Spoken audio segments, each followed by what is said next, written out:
Hi folks, and welcome back to Project SC430. We have a fault code, this time a fault code of P0135, which is an O2 sensor 1, bank 1, which is to the front of the catalyst. What I'm going to do is I'm going to get the car lifted up and I'm going to swap the sensors over. I've got the new sensor here, I bought a Bosch one, got it online, cost about £50, not too expensive, and it shouldn't be too arduous to actually sort. I believe it's just next to the steering rack on the right hand side. So I'll get the car lifted up safely, get it locked in place, and I'll join you underneath the car.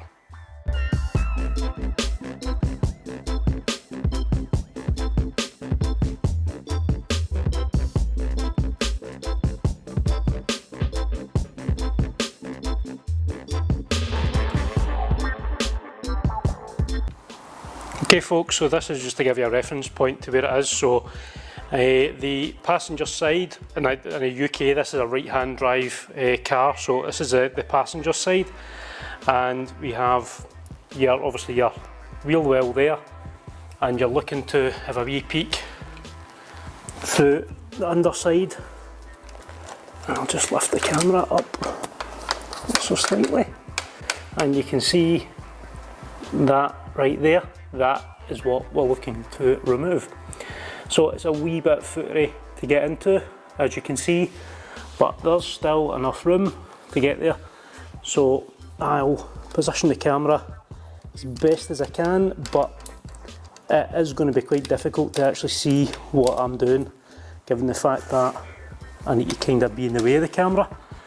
But hopefully that gives you an idea of what it is we're looking to remove, and I'll get this in shot, and yeah, I'll keep you updated if there's any horror stories and anything that's a bit more difficult to get to.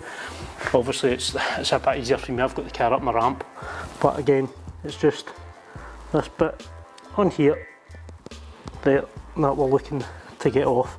So first thing I'm going to do is I'm going to release the electrical clip on the kind of section. You can see the wire going through, basically just to make sure I can get that undone first. Get that undone, check the connector with the new one to make sure it's the same, and if that's all going well, I'm just going to snip the wire off the old one so I can get a big long socket in there, make it a bit easier to break, and get that off and get the new one back on.